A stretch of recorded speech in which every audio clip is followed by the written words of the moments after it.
People's President, Dr. APJ Abdul Kalam is no more. The former president's body will reach the capital later today. Sources have told India Today that Prime Minister Narendra Modi will be at the airport to receive the mortal remains. The top scientist's mortal remains were shifted from the Bethany Hospital in Shillong to Guwahati in an Air Force helicopter earlier today.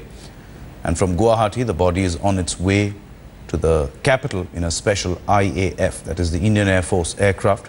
Governor of Meghalaya is accompanying the body, which will be kept at Dr. Kalam's 10 Rajaji Marg residence in the national capital. Dr. Kalam, who suffered a massive cardiac arrest while delivering a lecture at IIM Shillong, was rushed to the hospital last night. Doctors tried to revive him for nearly 45 minutes but failed. The state funeral is planned for the nation's most popular president in Rameshwaram, his hometown.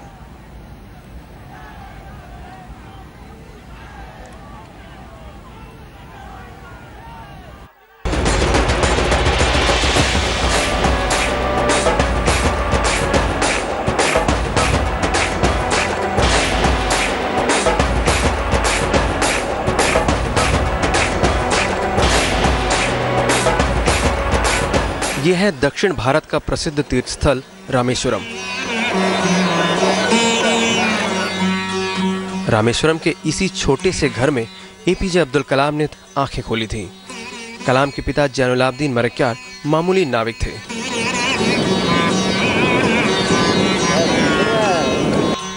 ये वही school है जहां कलाम ने अपनी शुरुआती तालीम हासिल की।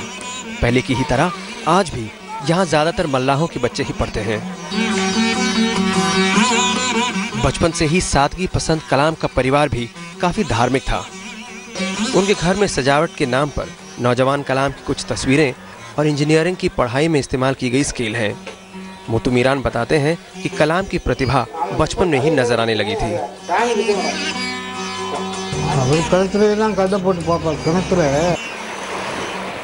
कलाम का बचपन आम बच्चों की शरारत से अलग रोजी रोटी के संघर्ष में बीता। तन्हाई पसंद करने वाले कलाम घंटों समुद्र के किनारे बैठा रहा करते थे। परिवार की कमाई बढ़ाने के लिए कलाम ने अखबार भी बेचे। सुबह उठकर स्कूल जाने से पहले रेलवे स्टेशन जाकर अखबार लाना और उन्हें बेचना उनके रोजमर्रा के काम का हिस्सा था। इतना ही नहीं, कलाम रामेश्वरम मंदिर के बाहर अपने चाचा के समुद्री सीप और शंखों की दुकान में भी मदद करते थे। कलाम के परिवार का इस मंदिर से भी बहुत पुराना रिश्ता रहा है।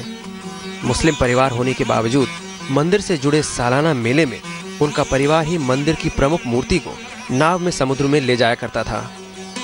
1968 में कलाम के परिवार से ये अधिकार वापस लिया गया, जिसका मलाल आज भी इस परिवार को है। कलाम के सपनों ने उड़ान भरना शुरू किया दूसरे विश्व युद्ध के दौरान। एक दिन समुद्र के किनारे बैठे कलाम आसमान में एक ब्रिटिश लड़ाकू विमान को देख काफी रोमांचित हुए। अब्दुल कलाम रामनाथपुरम के श्वार्ट्स हाई स्कूल में पढ़ने गए।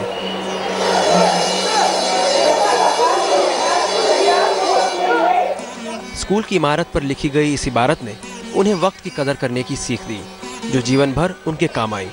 आसमान में उड़ान का सपना, वक्त की कदर का सबक और बरगद की पेड़ की तरह गहरा जमीनी जुड़ाव, इन चीजों ने किशोरावस्था में कलाम की शख्सियत को गढ़ा।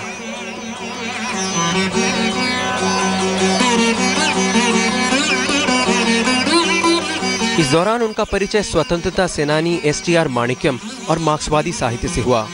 50 के दशक में जब कम्युनिस्टों पर प्रतिबंध लगा तो माणिक्यम की लाइब्रेरी भी जब्त कर ली गई।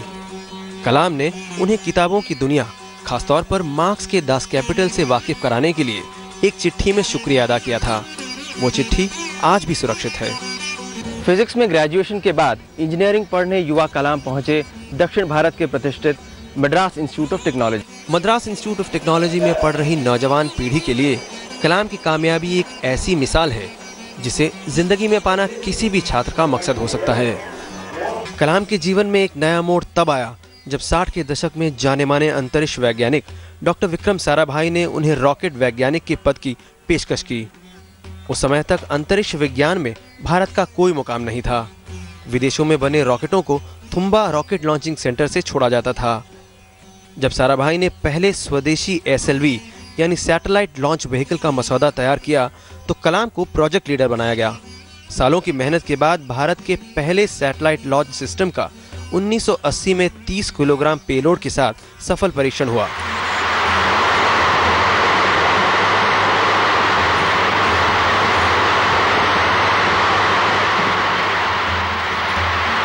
आज PSLV और GSLV सीरीज के रॉकेटों से कई टन पेलोड भेजा जा सकता है।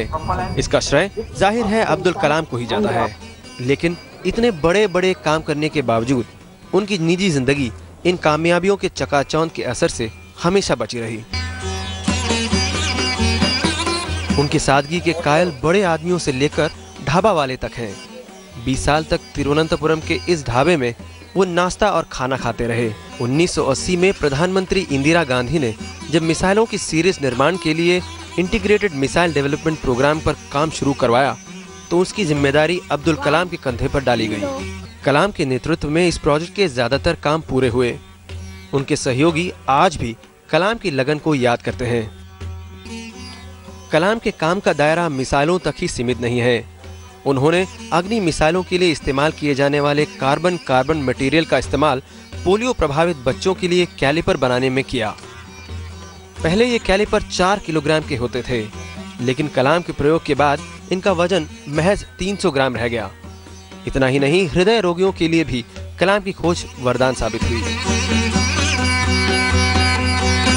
हैदराबाद के DRDO में काम करते हुए कलाम ने मशहूर हृदय रोग विशेषज्ञ डॉक्टर B सोमराजू के साथ देश का पहला कोरोनरी स्टेंट बनाया। इस स्टेंट के लिए उन्होंने पनडुब्बियों की सतह बनाने में इस्तेमाल की जाने वाली तकनीक का इस्तेमाल किया। ये स्टेंट एक ऐसा छल्ला है जो दिल में खून पहुंचाने वाले आर्टरीज को सिकुड़ने की हालत में इस्तेमाल किया जाता है।